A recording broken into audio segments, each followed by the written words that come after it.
Ciao carissimi amici, voilà je suis de retour après 2 jours de travail assez intense, j'avoue que j'étais assez fatigué, donc j'ai tout le plaisir aujourd'hui de revenir sur la Gazette Bianconera, et en 2 jours, bah, ça tombe bien puisque ça a un petit peu bougé. Alors aujourd'hui j'aimerais vous parler de 3 sujets qui secouent un petit peu le monde Juventus, c'est Douglas Luiz, c'est Milic et c'est Yildiz.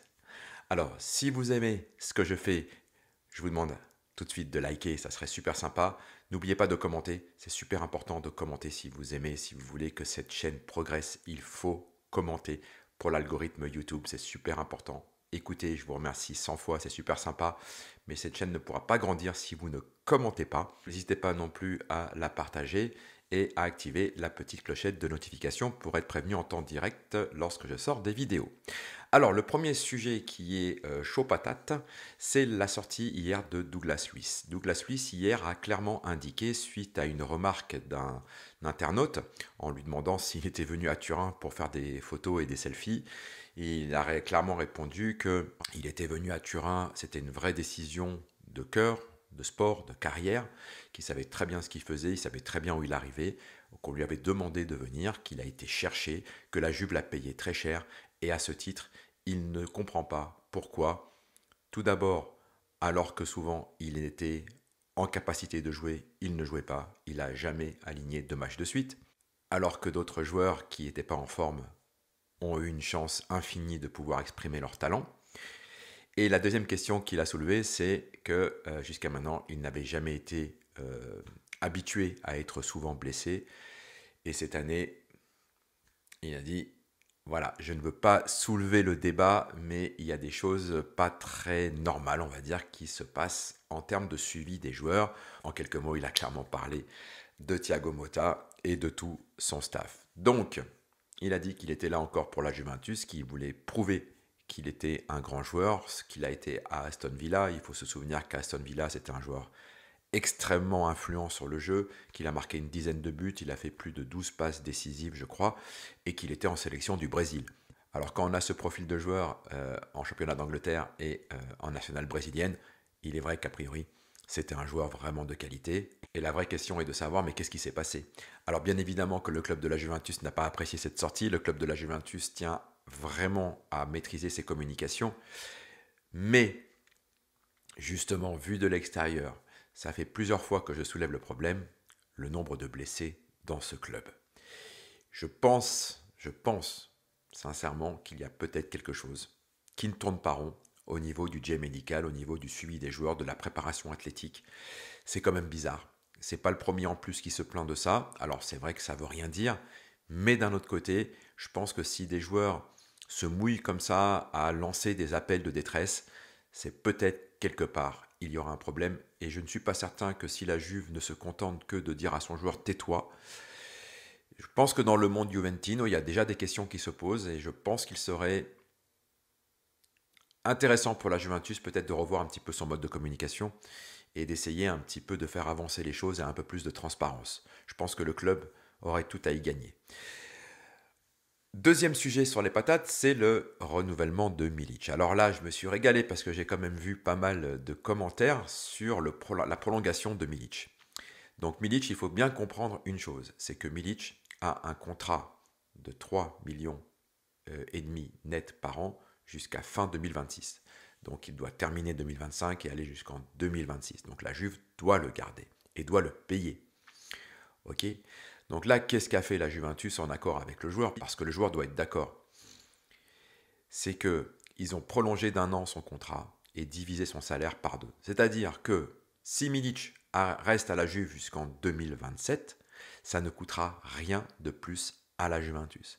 Par contre, d'avoir prolongé 1 an va permettre de réduire par 2 son salaire. Donc, s'il venait à trouver un club, son salaire serait moins lourd. S'il venait à rester à la Juve et partir l'année prochaine, la Juve ne payera que la moitié de ses émoluments. Et s'ils arrivent à le caser, eh ben, il sera beaucoup plus facile à caser avec un salaire divisé par 2. Voilà, donc tous ceux qui s'offusquent, puisqu'effectivement Milic n'a pas mis les pieds sur un terrain depuis 1 an, qui se scandalisent de cette prolongation, Ce sont des gens qui sont très bien sûrement dans le stade en train de chanter des chants de supporters, mais qui n'ont absolument rien compris à ce que c'est une entreprise. Donc la prolongation de Milic, il ne faut pas s'en offusquer, c'est tout à fait normal. Et c'est ce que la Juve a cherché à faire accepter à Vlahovic, hein, à étaler son salaire sur 2-3 ans pour diminuer le bilan comptable, les charges comptables sur le bilan de cette année, hein, ce qui va être le cas pour Milic. Donc ça va permettre à la Juve d'avoir un bilan un peu moins lourd et un peu plus facile à équilibrer. Alors, certains diront, ce n'est que 1,5 million d'euros. Oui, ce n'est que 1,5 million d'euros. Et je vois que tous ces gens sur les réseaux sociaux parlent de millions comme s'ils parlaient de simples euros. Voilà. Ben non. Même si un grand club de foot a l'habitude de gérer des millions d'euros, 1 million d'euros, c'est une somme énorme que n'a pas en poche tous ces gens qui parlent de millions d'euros comme s'ils parlaient de friandises ou comme s'ils parlaient de pourboire. Non, une entreprise doit gérer 1 million d'euros, c'est une somme énorme. Même si on traite des contrats de 40, 50, 70 millions d'euros, des salaires de 4, 5 millions d'euros, 1 million est une somme extrêmement conséquente. Et 1 million d'euros économisés sur un bilan, eh ben 1,5 million plus 1,5 million plus 2 millions plus 1 million plus 2 millions plus 1 million plus 2 millions plus une petite vente par-ci, une petite vente par-là et compagnie, à la fin ça fait des dizaines voire des centaines de millions d'euros qui peuvent être économisés. C'est ce qu'a fait Giuntoli l'année dernière où personne n'a rien compris à ce qu'il a fait. Donc c'est vrai que au niveau sportif, les résultats pour l'instant ne sont pas là, mais en termes comptables, il a vraiment commencé un assainissement des finances de la Juventus, parce que sans vouloir dire de mal de personne, sans vouloir incriminer personne, l'ancienne direction, sous l'ajout de Andrea Agnelli, notamment avec Paratici, ils en ont fait des gourdes. D'accord? Ils ont plombé le bilan de la Juventus. Quand on voit Ronaldo, ce que ça a donné, j'étais très content que Ronaldo vienne.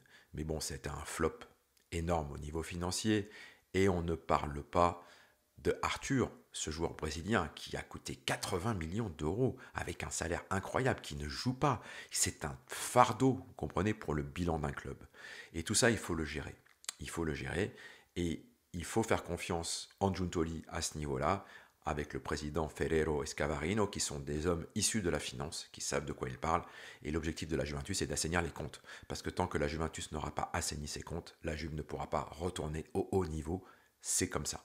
Voilà.